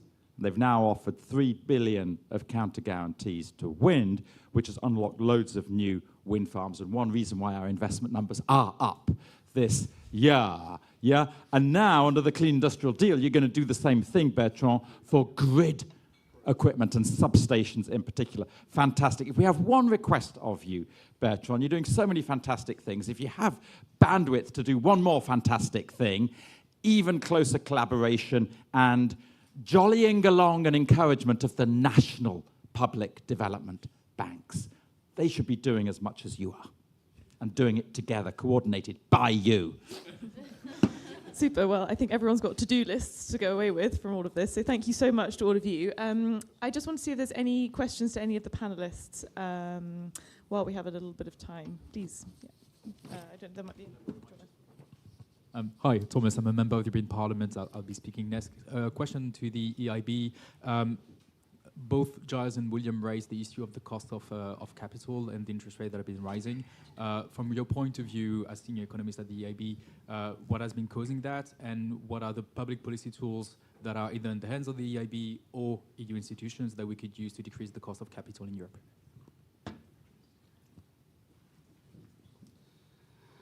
So, of course, we have been living very turbulent times in the last few years. It was mentioned. Things are easing up now. So we see we were not out of the woods, say, but in terms of uncertainty, and that's what was causing a lot of increasing the cost of capital. I think things are improving. So we do see a more favorable terrain to start new investments, and I think this is the main message for now. But of course, there's a lot of fiscal levers actually one could apply. There are many European member states that try to have more healthier public resources and public budgets, and that will also possibly alleviate a bit of pressure on financial markets too, if there is more public money that is available for those things that matter again. Okay, but. In general, I want to be again positive. I want to be optimistic on the outcome. Things are easing up. Market financing conditions are easing up for everybody. There is a broader access to finance for companies alike, not only in terms of cost of capital, but also because investors also are now willing to put more money into those technologies, the clean tech manufacturing sectors, climate technologies, those things that matter, and that is more likely to relieve a bit of pressure on access to capital and funding. Brilliant, thank you. Any others? Oh, lady at the back. Thank you so much, Zofia Witmanska, Reform Institute, Warsaw, Poland. I do have a question, because a lot of what you've recommended at the national level should be operationalized through NECP, and it's not happening. The quality of NECPs leave a lot of room for improvement, and the implementation as well, given that very few actual initiatives are being implemented from NECP. So how we can improve the accountability, how we can improve that logic of NECP being actually valuable documents from the investor's perspective. What are the tools? What are our options to do that? Because there's little room from legal perspective on how to make countries accountable to the NECP. So open-ended question, I suppose. Good question. Who wants to tackle that one? William? Go for it. I think there's one thing that we've observed that actually works really well, and that is the connection between the disbursement of next generation EU funding and national reforms. And so we are seeing that countries like Italy, but also Poland, are actually pursuing very progressive green automotive reforms. This in spite of what the government says their stated aims are, and they're doing that because this is a condition to receive the funding. So in that sense, I think what the Commission is intending with the next MFF to make a lot of the funding conditional, I think that is right, but there needs to be enough funding. And I would link that to the NECPs then, but a pure governance process that is only based on, here's a report, and if you don't do it, we might take you to court in 2035. Yeah, the whole milestone process that the Commission built into the Recovery and Resilience Fund taught us an invaluable lesson post-COVID, and that's got to be embedded in the MFF and EU funding henceforth. Oh, Heather? Maybe just to say, I think it also raises a very interesting question about whether the era of target setting as a policy tool is starting to come to an end. It was incredibly important, and it's still very important that we have these broad 2030, 2040 targets, but we can see that as a means of governance and ensuring delivery, this doesn't work very well. Is the Commission going to take member states to court if they don't meet their targets for critical minerals produced domestically under the CRMA?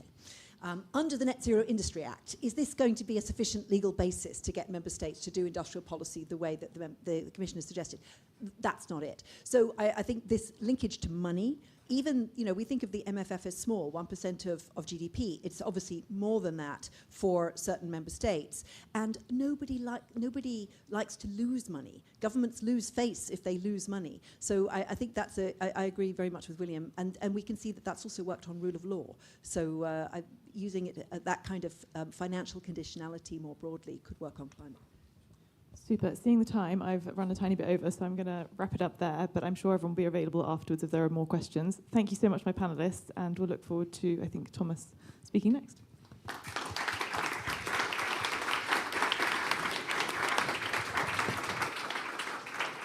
Thank you so much, Alice. Thanks to all the panelists. Very interesting discussions.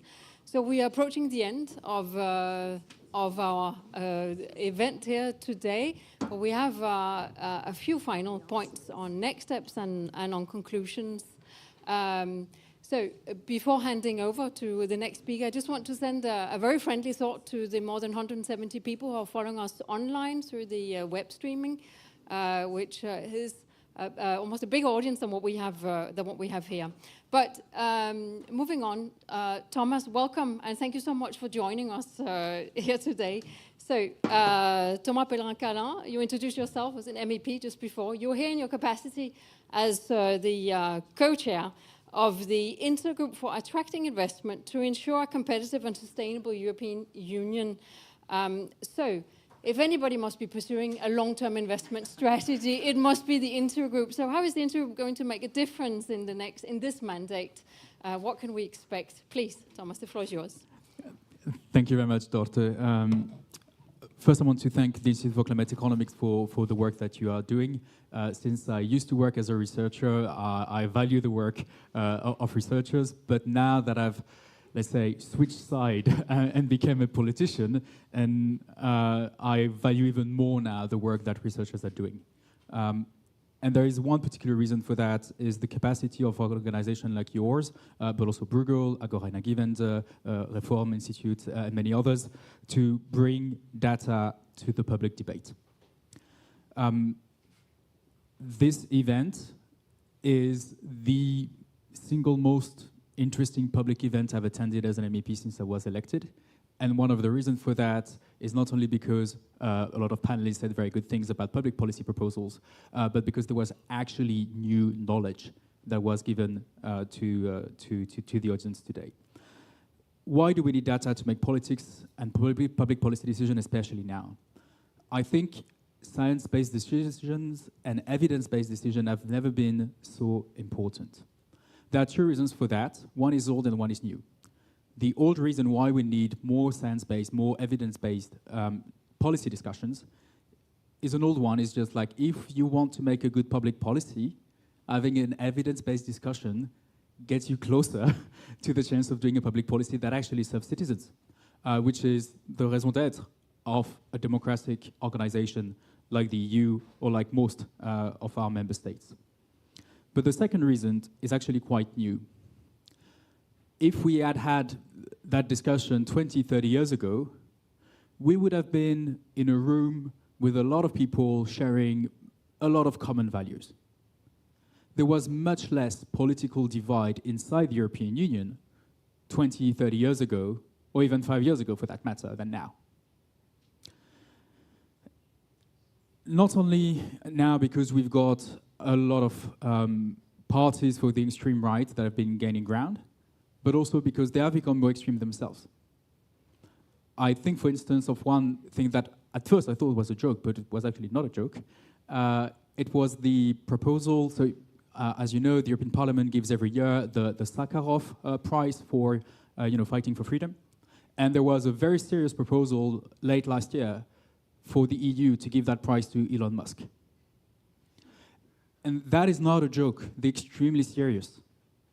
We've reached a point of divergence of value that I do not have the same definition of freedom of speech as members from the third biggest group of the European Parliament. So Orban, Le Pen, Vox, those groups. Even inside our political family, so in our intergroup, we are co-chaired by Social Democrats, such as myself, the Renew Group, and the EPP. But even inside those political groups, there are, let's say, diverging views on Donald Trump, whether it's just a hitch, or whether it's actually someone that is a political model to follow, which is the view of some members of mainstream political parties in the European Parliament.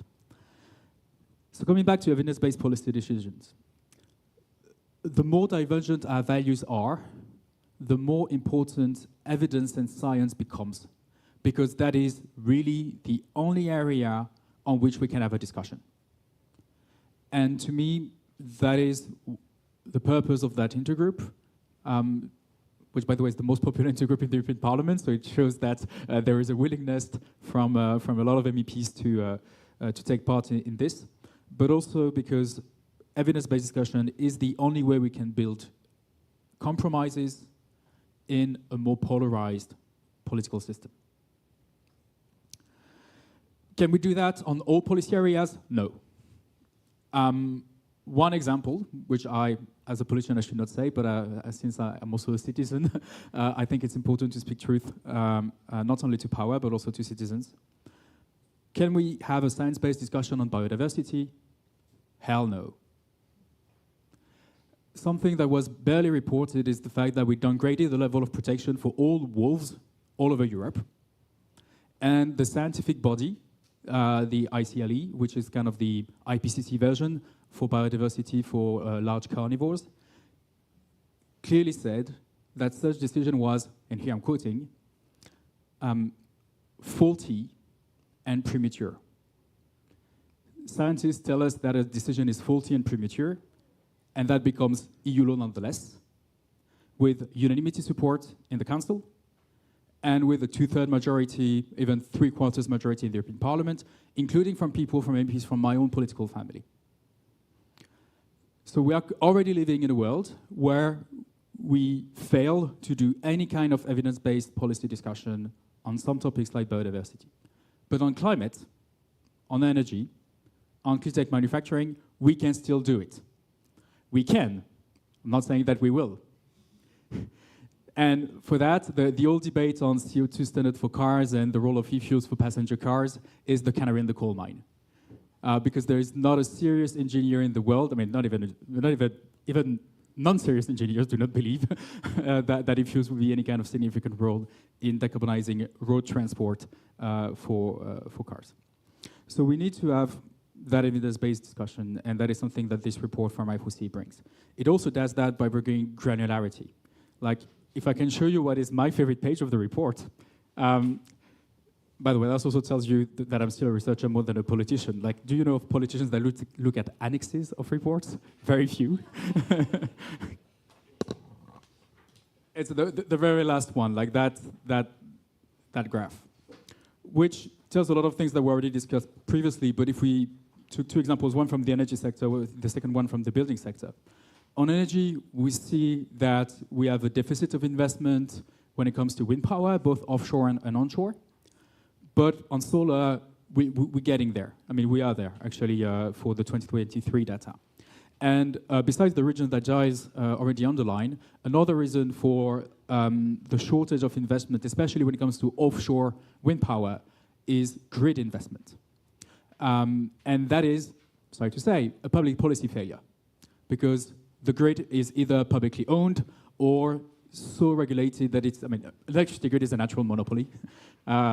So to me, that speaks to a policy failure when it comes to electricity grids that contribute to a lack of public and private investment in offshore wind power. That's something we are trying to fix. That's something we are currently discussing in Parliament in the Energy Security Report, where I'm the Social Democratic lead. And we're working with Dan Jorgensen, the Commissioner for Energy, to be able to deliver on grids with not only an action plan, but tangible legislation and also financing instruments that can be helpful there. The second example of why granularity is needed, you see at first at the report a big shortage of investment on buildings. But when you go into the details, you see that there is a massive shortage of investment on the renovation of housing, building where people actually live.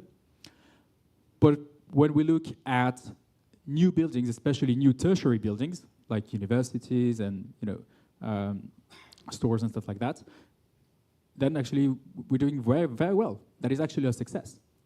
One of the differences between the two, obviously there are many, those are different sectors, is stable regulation. We have been having stable regulation at the EU level on tertiary buildings since at least the 70s, after the first oil shock. Why the regulation on the renovation of building is, let's say, somewhat struggling now. To end on what we need to do for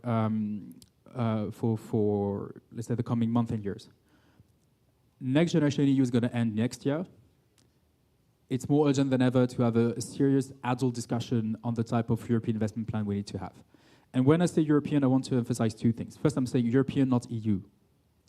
Meaning that the EU needs to play its part, but it needs to play its part with the national level and also with the regional level. And that's why we disagree with William's point on the MFF, because a lot of the Commission, what the Commission wants to do is to take away money from the regions and give that to the member states. Why, for instance, when we talk about housing renovation, it's much smarter to do that at the regional level than at the national level, because for housing renovation, it's a regional, even more local market.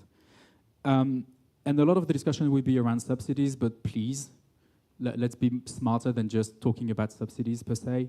We can do equity investment. We can do that in clean tech. We can do that also in the electricity grid. We can do venture debt. I was last week talking with the CEO of a clean tech close to Angers in France, Neolith, and they love the EIB because they love the EIB venture debt supply, which allows them to go from a 20% cost of capital to a 6% cost of capital, which for a scale-up is a massive change. We need also to look at two-sided contract for difference. When France contracted a two-sided contract for difference for wind power, most people thought that this would only cost money, but through the last years, the French state earned tens of billions of euros through that two-sided contract for difference, which is a tool that should be scaled. And last and not least, how we can have cheaper loans. So I'm going to end on that. One of the problems that we have is we're trying to do one of the biggest social technical transition in Europe history. And a social technical transition, think something like the first or the second industrial revolution. We're trying to do something of that scale. That takes 2, 3, 4 decades maybe. And most of our budgetary tools give predictability until December. And that is obviously something that we need to fix, and that is why we need to have a serious discussion on a European investment plan that embeds and embraces the national and the regional level to make sure that hopefully in 1 year, 1 year and a half, when we discuss when we decide on the next MFF, we have a clear view on how to address the shortfalls in all those sectors and what could be the EU contribution through equity, through subsidy, through loans, through venture debt and other tools. Thank you very much.